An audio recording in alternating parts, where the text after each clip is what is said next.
महाभारत उद्योग पर्व अध्याय 11।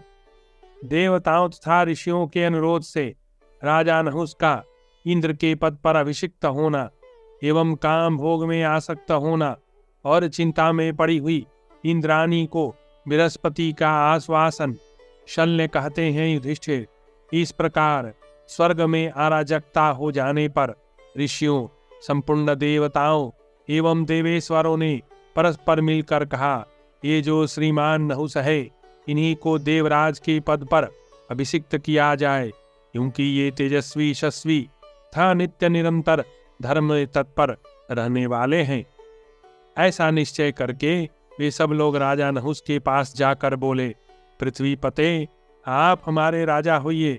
राजन, तब नहुस ने पितरों सहित उन देवताओं तथा ऋषियों से अपने हित की इच्छा से कहा, मैं तो दुर्बल हूं, मुझ में आप लोगों की रक्षा करने की शक्ति नहीं है। बलवान पुरुष ही राजा होता है, इंद्र में ही बल की नित्य सत्ता है। यह सुनकर संपूर्ण देवता तथा ऋषि मुनि पुनः उनसे बोले, राजेंद्र, आप हमारी तपस्या से संयुक्त हो स्वर्ग के राज्य का पालन कीजिए। हम लोगों में प्रत्येक को एक दूसरे से घोर भय बना रहता है, इसमें संशय नहीं है। अतः आप अपना अभिषेक कराइए और स्वर्ग के राजा होइए। देवता, दानव, यक्ष, ऋषि, राक्षस, पितर, गंधर्व, भूत जो ही आपके नेत्रों के सामने आ जाएंगे, उन्हें देखते ही आप उनका तेज हर लेंगे और बलवान हो जाएंगे। अतः सदा धर्म को सामने रखते हुए आप संपूर्ण लोकों के अधिपति होइए। आप स्वर्ग में रहकर ब्रह्मर्षियों तथा देवताओं का पालन कीजिए। युधिष्ठिर, तदनंतर राजा नहुस का स्वर्ग में इंद्र के पद पर अभिषेक हुआ।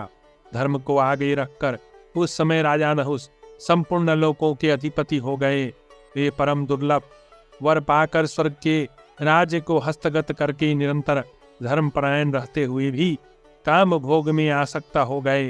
देवराज नहुस संपूर्ण देवोद्यानों में, नंदनवन के उपवनों में, कैलाश में, हिमालय के शिखर पर, मंदराचल, श्वेतगिरी, सह्य, महेंद्र तथा मलय पर्वत पर एवं समुद्रों और सरिताओं में अप्सराओं तथा देव कन्याओं के साथ भांति भांति की क्रीड़ाएं करते थे। कानों और मन को आकर्षित करने वाली नाना प्रकार की दिव्य कथाएं सुनते थे तथा सब प्रकार के वाद्यों और मधुर स्वर से गाए जाने वाले गीतों का आनंद लिया करते थे।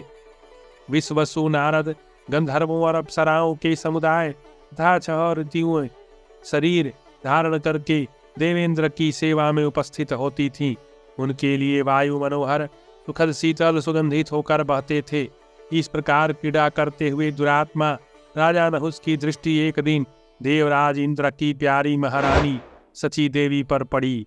उन्हें देखकर दुष्टात्मा नहुस ने समस्त सभासदों से कहा। नहुस बोले, इंद्र की महारानी सची मेरी सेवा में क्यों नहीं उपस्थित होती? मैं देवताओं का इंद्र हूं और संपूर्ण लोकों का अधीश्वर हूं। अतः सची देवी आज मेरे महल में शीघ्र पधारे। यह सुनकर सची देवी मन ही मन बहुत दुखी हुई और बृहस्पति से बोली, ब्राह्मण, मैं आपकी शरण में आई हूं, आप नहुस से मेरी रक्षा कीजिए। विप्रवर, आप मुझसे कहा करते हैं कि तुम समस्त शुभ लक्षणों से संपन्न देवराज इंद्र की प्राण वल्लभा, अत्यंत सुखभागिनी, सौभाग्यवती एक पत्नी पतिव्रता हो। भगवान, आपने पहले जो वैसी बातें कही हैं, अपनी उन वाणियों को सत्य कीजिए। देवगुरु, आपके मुख से पहले कोई व्यर्थ असत्य वचन नहीं निकला, अतः द्विजश्रेष्ठ, आपका यह पूर्वोक्त वचन भी सत्य होना ही चाहिए। यह सुनकर बृहस्पति ने भय से व्याकुल हुई इंद्राणी से कहा, देवी, मैंने तुमसे जो कुछ कहा है वह सब अवश्य सत्य होगा।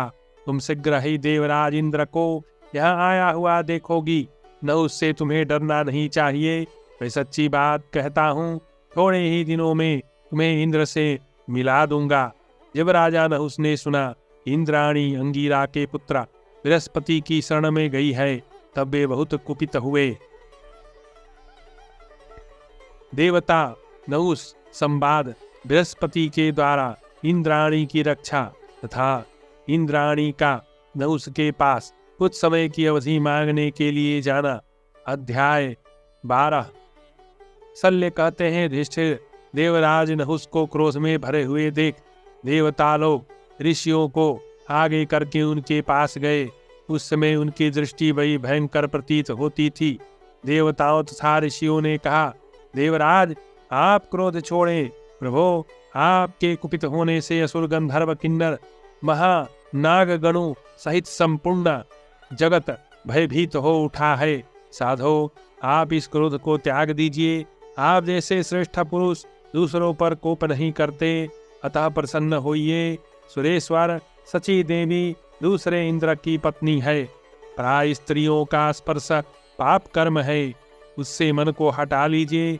आप देवताओं के राजा हैं, आपका कल्याण हो। आप धर्म पूर्वक प्रजा का पालन कीजिए। उनके ऐसा कहने पर भी काम मोहित नहुस ने उनकी बात नहीं मानी। उस समय देवेश्वर नहुस ने इंद्र के विषय में देवताओं से इस प्रकार कहा। नहुस बोले, देवताओं, जब इंद्र ने पूर्व काल में यशस्विनी ऋषि पत्नी अहिल्या का उसके पति गौतम के जीते जी सतीत्व नष्ट किया था, उस समय आप लोगों ने उन्हें क्यों नहीं रोका? प्राचीन काल में इंद्र ने बहुत से क्रूरतापूर्ण कर्म किए हैं। अनेक अधार्मिक कृत्य, अनेक छल कपट उनके द्वारा हुए हैं। उन्हें आप लोगों ने क्यों नहीं रोका था? सची देवी मेरी सेवा में उपस्थित हो, इसी में उसका परम हित है। था देवताओं, ऐसा होने पर ही सदा तुम्हारा कल्याण होगा। देवता बोले, स्वर्गलोक के वीर देवेश्वर, आपकी जैसी इच्छा है उसके अनुसार हम लोग इंद्राणी को आपकी सेवा में लाएंगे। आप यह क्रोध छोड़िए और प्रसन्न होइए। शल्य ने कहा, युधिष्ठिर, नहुस से ऐसा कहकर उस समय सब देवता ऋषियों के साथ इंद्राणी से यह शुभ वचन कहने के लिए बृहस्पति जी के पास गए।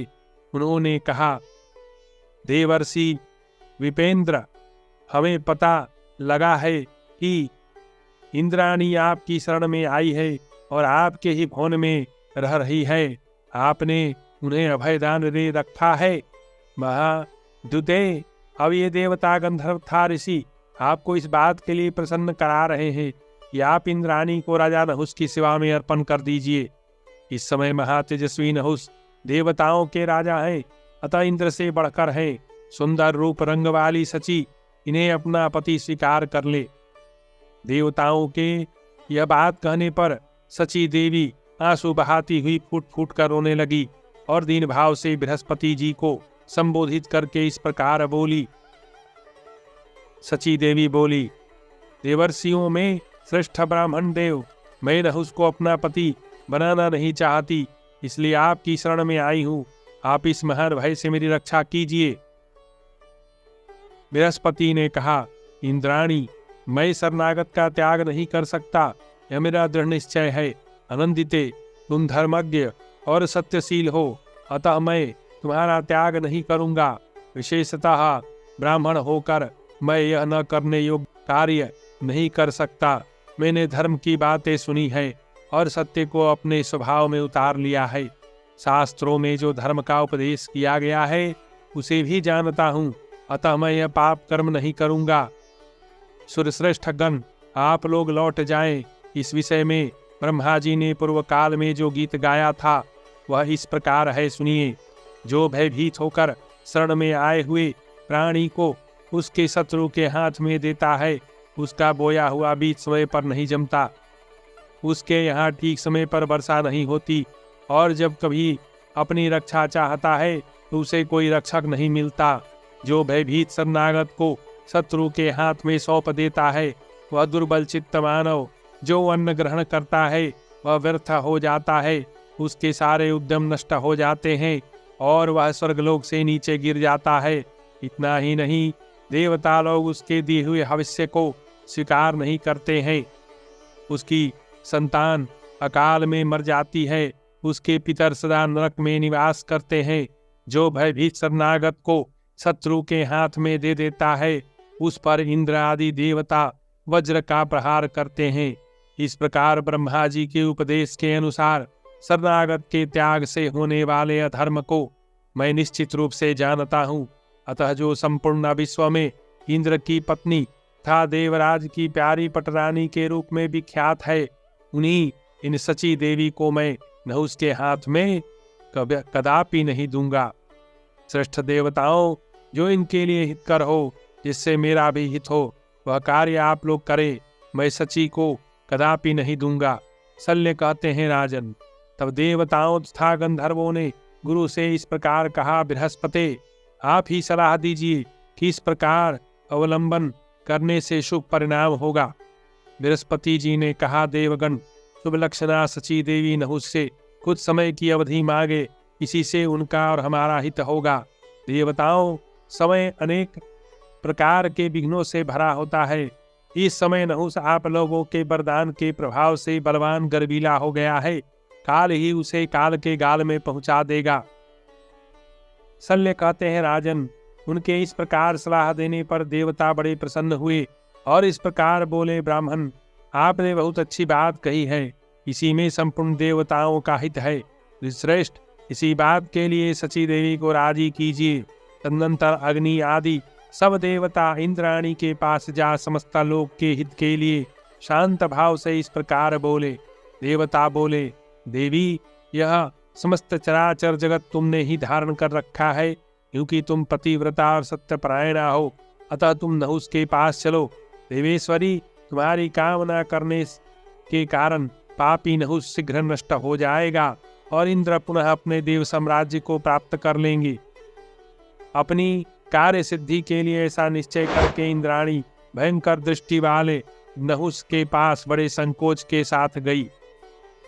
नई अवस्था और सुंदर रूप से सुशोभित इंद्राणी को देखकर दुष्टात्मा नहुस बहुत प्रसन्न हुआ। काम भावना से उसकी बुद्धि मारी गई थी। नहुस का इंद्राणी को कुछ काल की अवधि देना, इंद्र का ब्रह्म हत्या से उद्धार तथा सची द्वारा रात्रि देवी की उपासना। अध्याय 13। शल्य कहते हैं, युधिष्ठिर, उस समय देवराज नहुस ने इंद्राणी को देखकर कहा, शुचि स्मिते, मैं तीनों लोकों का स्वामी इंद्र हूँ। उत्तम रूप रंग वाली सुंदरी, तुम मुझे अपना पति बना लो। नहुस के ऐसा कहने पर पतिव्रता सची देवी भय से उद्विग्न हो तेज हवा में हिलने वाले केले के वृक्ष की भांति कांपने लगी। उन्होंने मस्तक झुकाकर ब्रह्मा जी को प्रणाम किया और भयंकर दृष्टि वाले देवराज नहुस से हाथ जोड़कर कहा, देवेश्वर, मैं आपसे कुछ समय की अवधि लेना चाहती हूँ। अभी यह पता चला है कि देवेंद्र किस अवस्था में पड़े हैं। अथवा कहाँ चले गए हैं। प्रभु, इसका ठीक ठीक पता लगा लेने पर यदि कोई बात मालूम नहीं हो सकी तो मैं आपकी सेवा में उपस्थित हो जाऊंगी। यह मैं आपसे सत्य कहती हूँ। इंद्राणी के ऐसा कहने पर नहुस को बड़ी प्रसन्नता हुई। नहुस बोले, सुंदरी, तुम मुझसे यहाँ जैसा कह रही हो ऐसा ही हो। इसके अनुसार पता लगाकर तुम्हें मेरे पास आ जाना चाहिए। इस सत्य को सदा याद रखना। नहुस से विदा लेकर शुभ लक्षणा यशस्विनी सची उस स्थान से निकली और पुनः बृहस्पति जी के भवन में चली गई। श्रेष्ठ, इंद्राणी की बात सुनकर अग्नि आदि सब देवता एकाग्रचित होकर इंद्र की खोज करने के लिए आपस में विचार करने लगे। देवेश्वर, देव समुदाय के स्वामी इंद्र ब्रह्म हत्या से अभिभूत होकर कहीं छिप गए हैं। भगवान, आप ही हमारे आश्रय संपूर्ण जगत के पूर्वज तथा प्रभु हैं। आपने समस्त प्राणियों की रक्षा के लिए विष्णु रूप धारण किया है। यद्यपि वृत्रासुर आप की ही शक्ति से मारा गया है, यद्यपि इंद्र को ब्रह्म हत्या ने आक्रांत कर लिया है। सुरश्रेष्ठ गण, अब आप ही उनके द्वारा उद्धार का उपाय बताइए। देवताओं की बात सुनकर भगवान विष्णु बोले, इंद्र यज्ञों द्वारा केवल मेरी ही आराधना करे, इससे मैं वज्रधारी इंद्र को पवित्र कर दूंगा। पाकशासन इंद्र पवित्र अश्वमेध यज्ञ के द्वारा मेरी आराधना करके पुनः निर्भय हो देवेंद्र पद को प्राप्त कर लेंगे और खोटी बुद्धि वाला नहुस अपने कर्मों से नष्ट हो जाएगा। देवताओं, तुम आलस्य छोड़कर कुछ काल तक और यह कष्ट सहन करो। भगवान विष्णु की यह शुभ सत्य था। अमृत की समान मधुर वाणी सुनकर गुरु था मनुष्यों सहित सब देवता उस स्थान पर गए जहाँ भय से व्याकुल हुए इंद्र छिप कर रहते थे। नरेश्वर, वहाँ महात्मा महेंद्र की शुद्धि के लिए एक महान अश्वमेध यज्ञ का अनुष्ठान हुआ, जो ब्रह्म हत्या को दूर करने वाला था। युधिष्ठिर, इंद्र ने वृक्ष, नदी, पर्वत, पृथ्वी, स्त्री समुदाय में ब्रह्म हत्या को बांट दिया। इस प्रकार समस्त भूतों में ब्रह्म हत्या का विभाजन करके देवेश्वर इंद्र ने उसे त्याग दिया और स्वयं मन को वश में करके वे निष्पाप सा निश्चिंता हो गए। परंतु बल नामक दानव का नाश करने वाले इंद्र जब अपना स्थान ग्रहण करने के लिए स्वर्गलोक आए, तब उन्होंने देखा न उस देवताओं के वरदान से अपनी दृष्टि मात्र से समस्त प्राणियों के तेज को नष्ट करने में समर्थ और दुस्साह हो गया है। यह देखकर वे कांप उठे। तदनंतर सचीपति इंद्रदेव पुनः सबकी आंखों से उझल हो गए तथा अनुकूल समय की प्रतीक्षा करते हुए समस्त प्राणियों से अदृश्य रहकर विचरने लगे। इंद्र के पुनः अदृश्य हो जाने पर सची देवी शोक में डूब गई और अत्यंत दुखी हो हाँ इंद्र कहती हुई विलाप करने लगी।